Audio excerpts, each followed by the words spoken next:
Mesdames et messieurs, bonjour ou bonsoir, tout dépend de l'heure à laquelle vous écoutez cette vidéo. Je vous remercie déjà pour l'honneur que vous me faites de m'écouter à chaque fois que je mets une vidéo en ligne. Merci de faire confiance à votre chaîne préférée, chaîne YouTube Urinos TV. Alors, au cours de cette vidéo, nous allons revenir sur le discours du président de la République du Cameroun, Paul Biya, prononcé à travers un discours radio-télévisé, ça il faut le dire, prononcé ce 10 septembre 2019 au sujet de ce qu'il est convenu d'appeler la crise anglophone au Cameroun. Mais avant, chers compatriotes, chers membres de l'opinion nationale et internationale, j'aimerais qu'on situe ce discours dans son contexte. Si vous vous souvenez, si vous vous rappelez, dans pas mal de vidéos que j'ai postées ici, je vous ai maintes fois dit que Paul Biya n'était pas prêt à ouvrir de quelconque négociation avec la mouvance indépendantiste ou séparatiste anglophone. Il n'était pas du tout prêt à dialoguer. Paul Biya et son régime ont beaucoup misé sur la campagne Back to School.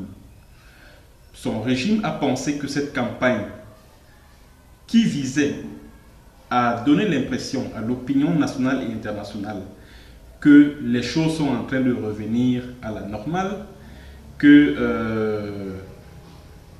que cette campagne Back to School, c'est-à-dire le retour des élèves anglophones à l'école, visait à tuer le mot d'ordre de ville morte qui est décrété depuis 2 ans dans tout le Cameroun anglophone. Et comme ce régime s'est rendu compte de ce que cette campagne Back to School a échoué parce que la branche militaire du mouvement indépendantiste anglophone a réussi à casser,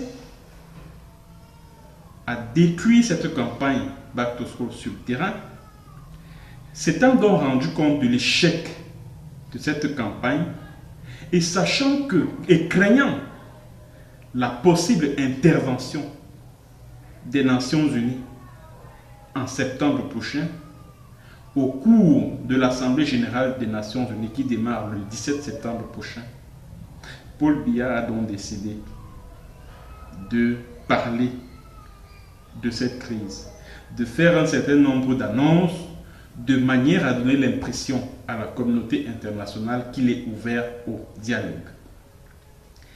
Alors, nous allons donc décrypter ce discours-là.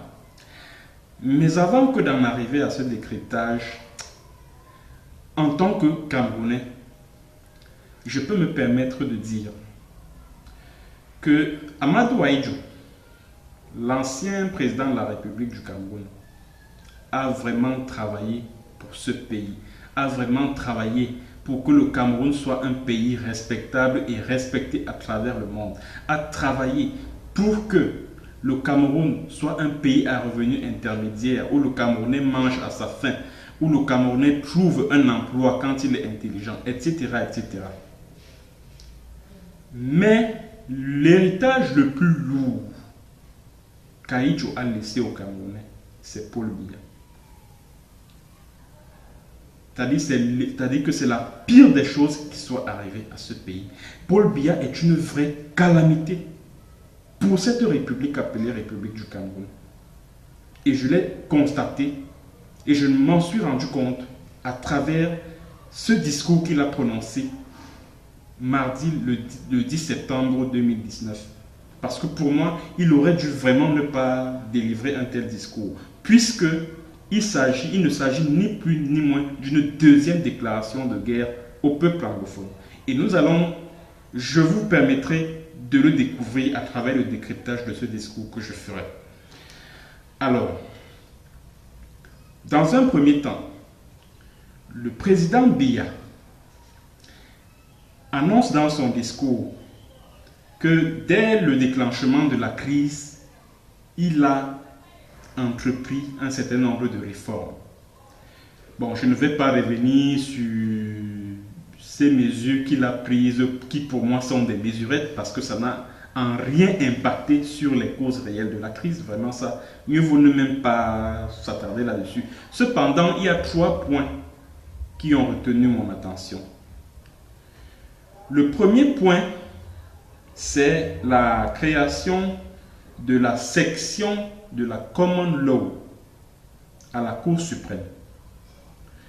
La Common Law, c'est le système judiciaire et juridique anglo-saxon. Bon, c'est à se demander ce que, pour le régime de Biya, Common Law veut dire. Est-ce que la Common Law signifie le système judiciaire et juridique anglo-saxon, ou alors le droit civil romain, c'est-à-dire que le droit français traduit en anglais? Parce que pour qu'on puisse parler de la Common Law, il faut déjà qu'elle soit appliquée. Il faut par exemple que dans les tribunaux du Cameroun anglophone, que l'on applique ce système juridique et judiciaire qui soit différent de celui appliqué dans le Cameroun francophone.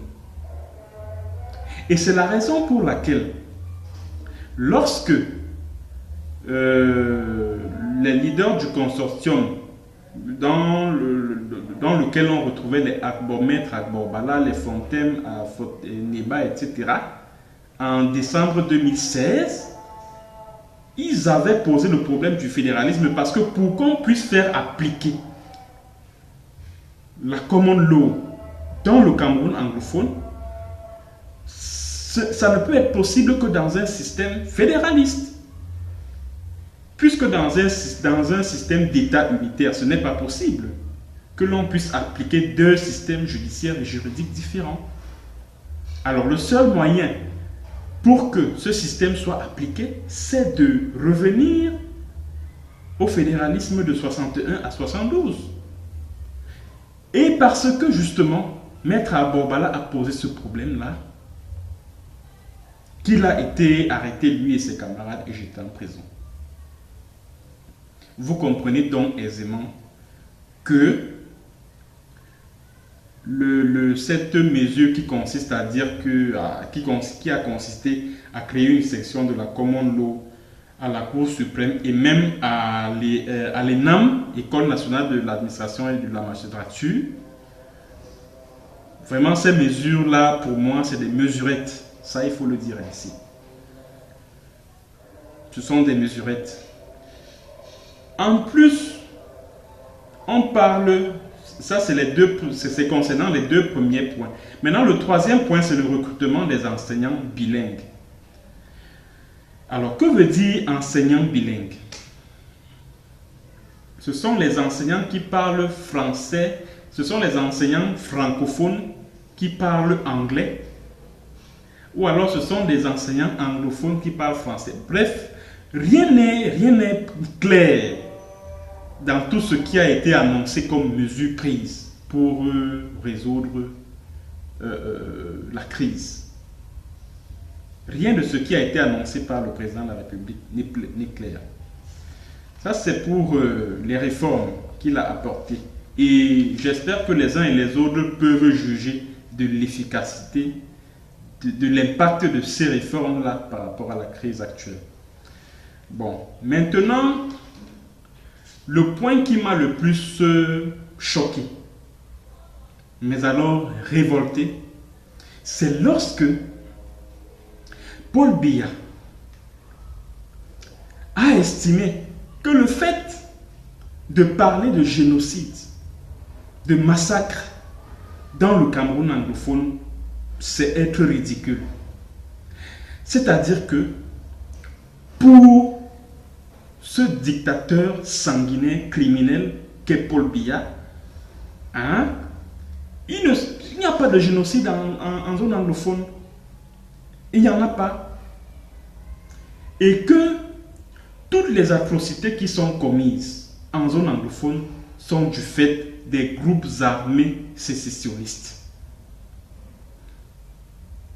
Donc tous ces massacres qui se passent là-bas et qui sont rapportés par des témoins qui les vivent, Paul Biya botte complètement tout cela en touche Pour lui, son armée, ses BIR, ses BIM, ses GEPIN et autres, sont là-bas pour assurer la protection des citoyens et de leurs biens. C'est ce que Paul Biya a dit hier, qu'ils risquent leur vie pour protéger les citoyens et leurs biens. Alors que tout le monde sait que ces soldats entrent dans des maisons des gens, ils cassent des maisons, ils sortent des occupants qui généralement sont des hommes et ils leur tirent dessus. Et s'il vous plaît, j'aimerais vous dire que pendant que Paul Biya était en train de faire son discours là, il était en train de raconter tout ce qu'il racontait là, pendant qu'il faisait son discours ce mardi soir, 10 septembre, à 20h, à Mouniengue, au sud-ouest, des soldats ont sauté sur un village, c'est-à-dire que des soldats ont fait irruption et sont mis à tirer sur des gens n'importe comment. Il y a un papa là-bas qui vendait de la cola qui est mort. Il y a une autre maman avec sa fille qui vendait des pop-corn qui a été tuée. C'est-à-dire pendant que Paul Biya était en train de faire son discours, ces soldats étaient en train de massacrer les gens à Mouniengue. Mais Biya estime que non, il n'y a pas de génocide dans le anglophone. Pourtant, on se serait attendu à ce qu'ils disent au moins que je reconnais que dans cette armée, il y a des brebis galeuses, vraiment, que ceux qui continuent à commettre ces atrocités sur les civils, ils seront jugés, etc. Un truc de ce genre, rien. Paul Biya estime que non, que son armée est là pour protéger les citoyens et leurs biens, mais que par contre, ce sont les Amba Boys, les Restoration Forces, qui, eux, sont soutenus par cette population-là, qui commettent toutes ces atrocités, qui kidnappent contre rançon, qui décapitent, qui mutilent, qui font ci, qui font ça. Moi, j'estime que c'est extrêmement grave comme déclaration.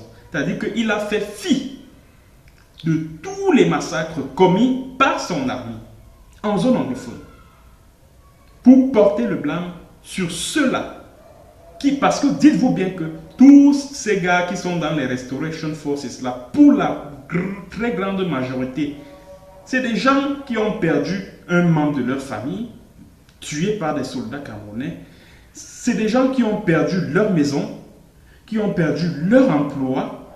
C'est-à-dire c'est des anciens tenanciers des échoppes là. C'est-à-dire que l'armée est venue ou alors la police est venue pour casser les échoppes, pour brûler. Maintenant, rempli de frustration, il a décidé de rejoindre les Restoration Forces. Et c'est cette réalité que Paul Biya a ignorée pour porter le blâme aux Restoration Forces, pour dire que non, ce sont eux qui massacrent, qui terrorisent les populations et elles sont obligées de quitter le Cameroun anglophone pour se réfugier soit dans le Cameroun francophone, soit au Nigeria voisin. Pourtant, je me souviens, l'année dernière, c'était je crois au mois d'avril ou mai, quelque chose comme ça, quand il a lancé son plan d'urgence humanitaire là, alors son gouvernement annonce qu'ils vont faire un tour là où les réfugiés anglophones se trouvent à l'est du Nigeria.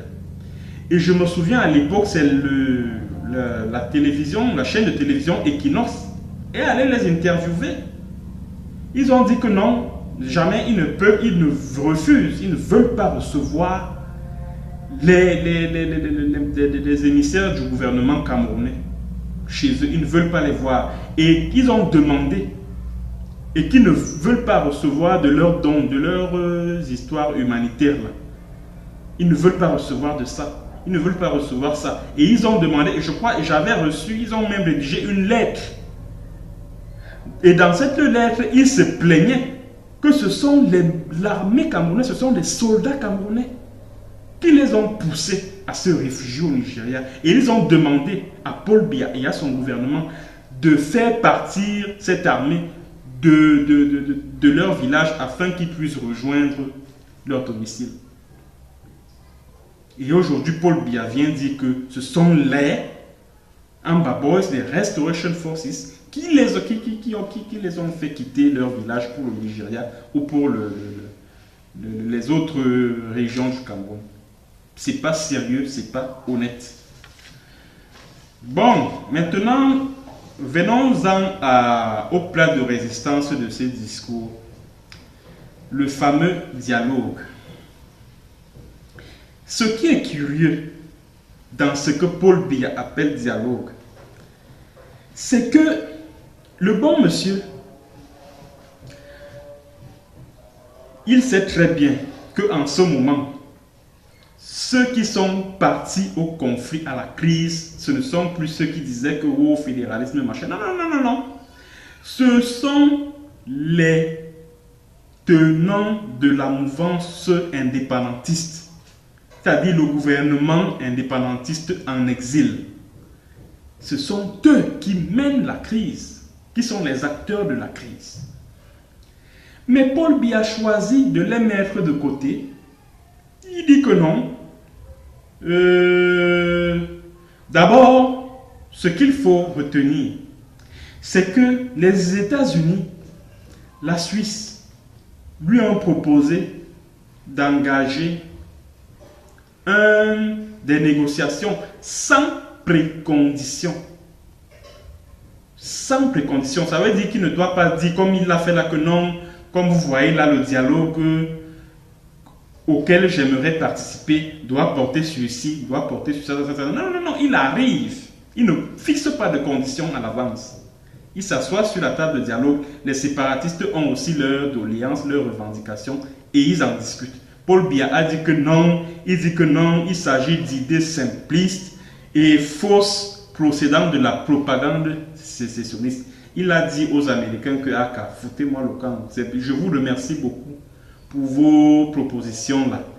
Hein, les gens de HD Centre là, de Center de la Suisse là. Oui, je vous remercie pour vos propositions. Mais vraiment, sachez que vous voyez, non, ça ne peut pas aller. Dans notre contexte ici, ça ne peut pas marcher. Puisque ça participe de la propagande des sécessionnistes, donc on ne peut pas. Je suis désolé.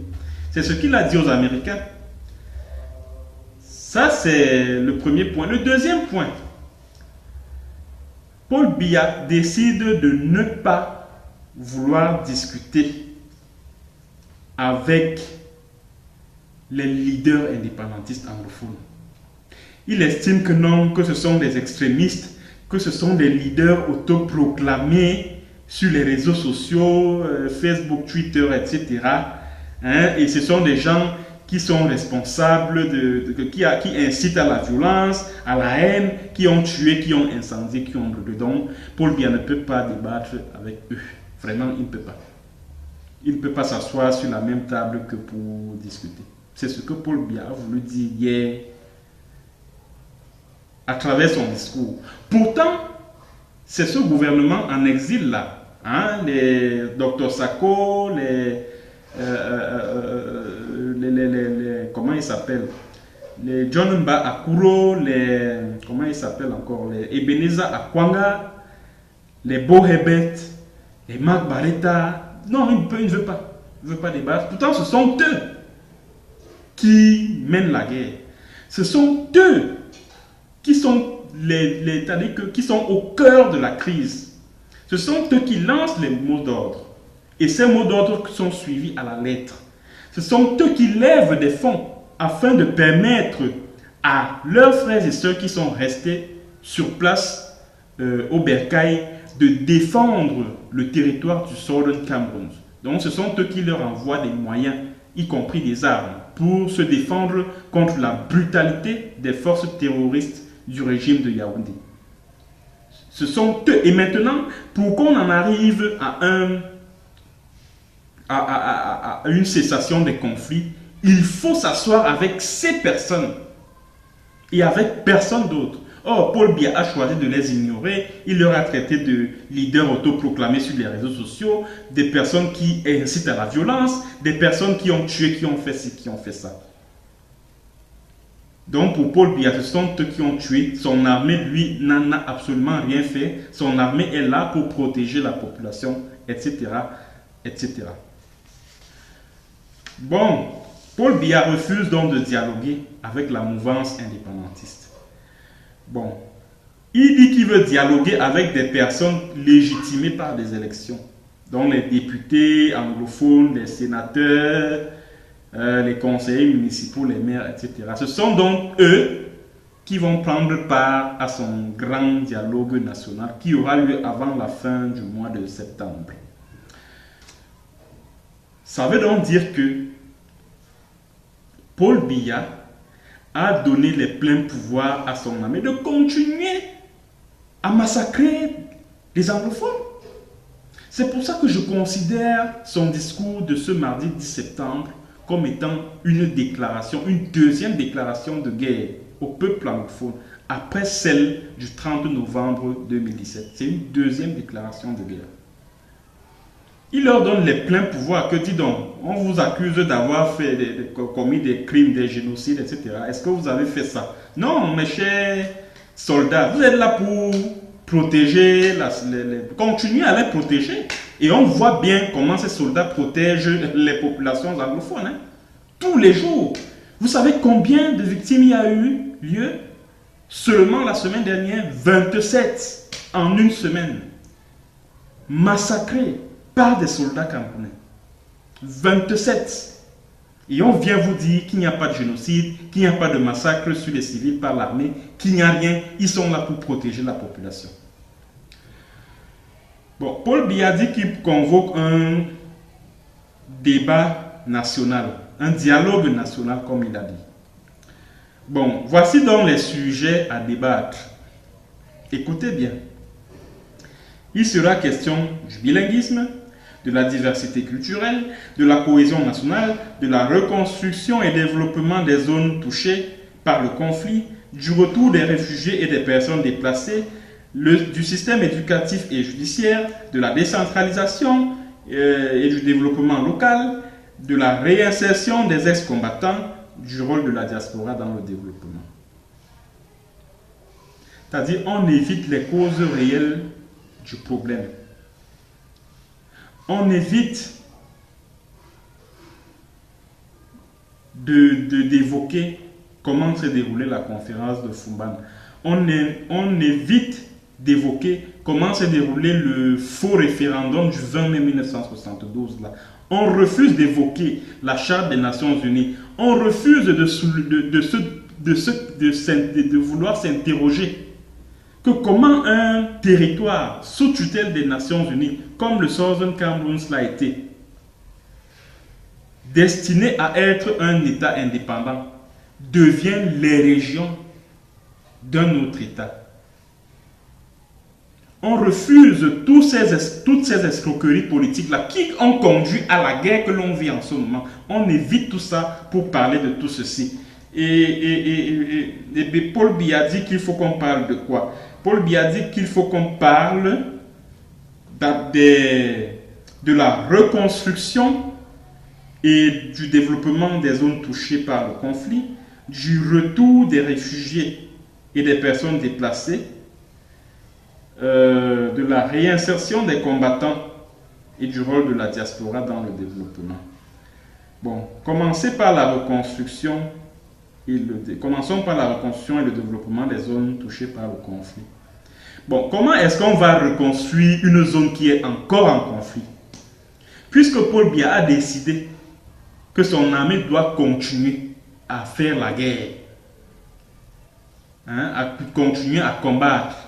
Alors, comment dans ce contexte, on va envisager la reconstruction de la zone? Comment dans ce contexte, on va envisager le retour des réfugiés et des personnes déplacées? Comment cela va être possible? Surtout qu'il s'agit des personnes dont l'armée a brûlé des maisons. Donc, ils vont repartir comme ça. Il ne leur sera pas fait d'indemnisation. Bon, ils vont partir, ils vont crècher où? Où est-ce qu'ils vont crècher? Alors, Paul Biya a donc choisi les sujets sur lesquels portera son débat national. Ce qu'il faut retenir, c'est que ces sujets n'ont rien à voir avec les causes profondes de la crise. Absolument rien. Il ne s'agit ni plus ni moins que des conséquences que l'on veut régler sans s'attaquer aux causes. Sans s'attaquer aux causes. Voilà, il dit qu'il veut débattre donc de tout ça. Bon, maintenant, les acteurs du dialogue, bon, vous savez, il a déjà mis de côté ceux qui sont en train de... ceux qui sont au centre même du conflit. Bon, maintenant, il veut débattre de... il veut débattre avec qui va... Enfin, je veux dire, qui est-ce qu'il voudrait voir participer à ce débat. Il a annoncé dans son discours que le Premier ministre va présider les travaux, que à ces travaux participeront des parlementaires, des hommes politiques, des leaders d'opinion, des intellectuels, des opérateurs économiques, des autorités traditionnelles, des autorités religieuses, des membres de la diaspora, des représentants des forces de défense, des groupes armés. Paul Biya dit que les groupes armés vont prendre part à ce dialogue national. Mais ne vous y méprenez pas. Il s'agit des groupes armés qui sont proches du régime, puisque Paul Biya a déjà défini le cadre de ce dialogue national. Il dit que le dialogue va se passer dans le cadre prévu par la Constitution. Donc ça veut dire que dans le cadre de la forme actuelle de l'État du Cameroun, qui est un État unitaire décentralisé selon la Constitution. Donc tous ceux qui pensent aujourd'hui, parce que j'ai lu tout à l'heure partout sur les réseaux sociaux, oh, il va falloir proposer le retour au fédéralisme. Je vous préviens, celui qui va proposer le fédéralisme au cours de ces travaux, on va l'arrêter, on va le faire enfermer au CED. Hein. Je vous préviens déjà. Je vous préviens parce que Paul Biya a dit qu'il ne veut pas entendre parler de fédéralisme ou de séparation au cours de ces travaux. Lui, c'est la on va parler de décentralisation, de développement local, de l'unité et de l'intégration nationale, du bilinguisme. Point barre. Donc vos histoires de fédéralisme, de machin, allez, il ne veut pas entendre parler de ça. Et autre chose également que Paul Biya dit. Paul Biya dit que il ne sera pas seulement question du problème anglophone, mais aussi des questions touchant les autres régions de la République du Cameroun. Franchement, c'est une insulte à l'encontre des souffrances du peuple anglophone. Donc, les anglophones souffrent tous les jours. Ils prennent des balles. Hein? Leurs parents meurent, leur père, leur mère, leur soeur, leur frère, leurs cousins meurent tous les jours. Ils enterrent les membres de leur famille. Pour que des gens à Yaoundé, à Douala, à Bafoussam, bref, dans la partie francophone, qui se lèvent, qui vaquent à leurs occupations dans un climat paisible, décident de se rendre à ces travaux pour parler de leurs difficultés. Donc, ils profitent de la souffrance des autres pour poser leurs problèmes à eux. Franchement, ce à quoi Paul Biya est en train de nous conduire est vraiment extrêmement grave et dangereux. Extrêmement grave et dangereux. Donc, ceux qui pensent qu'ils vont aller s'asseoir là-bas pour parler du fédéralisme, parler de ceci, cela, ils se gourrent complètement.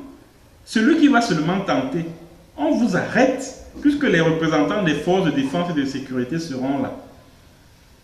Ils vous arrêtent. Et ce qui est également intéressant, c'est que Paul Biya dit qu'il y aura des groupes armés au cours de ce dialogue. Et ça confirme, ça vient confirmer le fait, le fait qu'il existe des bandes armées sponsorisées par le régime dans la zone. Puisque quels sont ces groupes armés? Puisqu'on connaît les revendications des Restoration Forces de ces groupes armés-là, c'est le retour au British Southern Cameroon d'avant le 1er octobre 1961. On connaît cette revendication. Mais ce qu'on va donc appeler au cours de ce dialogue, est-ce que ce sont ceux qui viendront poser ce problème sur la table? Non. Ce sont ceux qui viendront parler de décentralisation, qui viendront parler de l'unité nationale, bref, qui viendront, c'est-à-dire que ce seront les groupes armés qui sont proches du régime de Yaoundé, qui sont sponsorisés par ce régime-là. Ce sont donc ces groupes armés qui commettent toutes ces atrocités, qui kidnappent contre rançon, qui tuent des civils, qui terrorisent des populations, qui arnaquent, qui font ci, qui font ça. Ce sont eux. De manière à ce que la communauté internationale, les médias internationaux et même nationaux accusent de manière aisée les Restoration Forces qui, eux, sont proches de la population, sont soutenus par la population locale. C'est de cela qu'il est question. J'aimerais donc dire, pour terminer, c'est-à-dire que pour conclure, c'est-à-dire que pour tirer une conclusion, Paul Biya s'est comporté comme une équipe de football qui, pour aller à une rencontre, choisit l'adversaire avec lequel il va jouer, choisit le ballon avec lequel il va jouer ce match, choisit même l'arbitre qui va diriger la rencontre, l'arbitre central, les juges de touche, etc., les commissaires du match même. À la fin de ce dialogue national ne sortira rien de bon. Au contraire, la situation va davantage pourrir sur le terrain et ceux qui prendront part à ce dialogue, que les intellectuels, les leaders d'opinion, c'est-à-dire les ONG de défense des droits de l'homme, les partis d'opposition, etc., votre crédibilité est en jeu. Votre crédibilité est en jeu parce que des populations ne peuvent pas être en train de souffrir. Les populations ne peuvent pas être en train de souffrir quelque part. Vous vous êtes assis à Yaoundé, vous mangez, vous croquez les plus de poulet parce que je suppose que au cours de ce dialogue national, il y aura à manger, il y aura à boire, des perdièmes vont circuler, etc. Donc vous serez là en train de manger, boire, parlementer, pendant que les populations sont en train de souffrir en zone anglophone. Et vous voulez venir vous asseoir à cette mascarade-là pour la cautionner. Votre crédibilité est en jeu. Chers membres de l'opposition et de la société civile, je vous exhorte à ne pas prendre part à cette comédie que le pouvoir de Yaoundé est en train de vouloir organiser. Je vous invite à ne pas prendre part à ça. Sincèrement, je vous invite à ne pas prendre part à cette foire. Parce que moi, je considère cela comme une foire où les gens viennent discuter des trucs et puis, bon, ça n'impacte en rien sur un problème dont on connaît les causes réelles. Et maintenant, je vais m'adresser à tous les membres du régime de Yaoundé. J'espère qu'à la présidence, on m'écoute.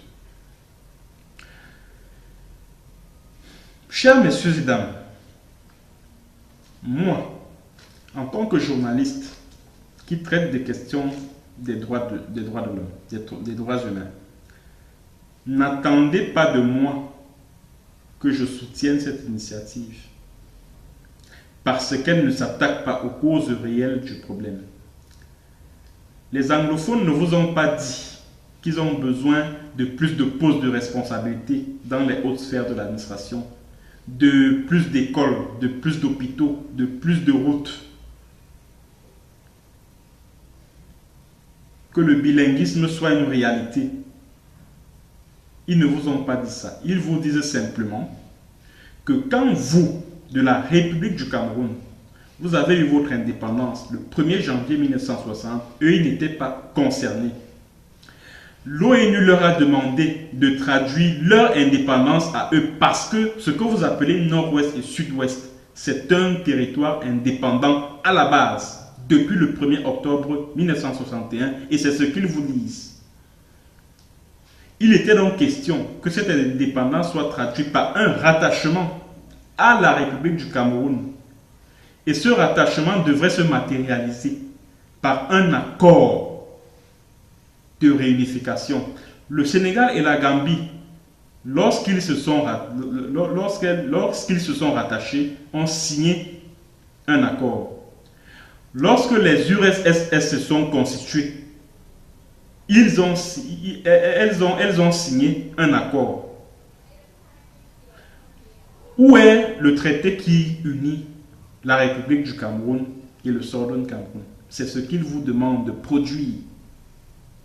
Produisez-le. Il vous demande de respecter la frontière internationale que l'ONU avait déjà établie. Cette frontière qui sépare la République du Cameroun du Southern Cameroun. Il vous demande de respecter cette frontière.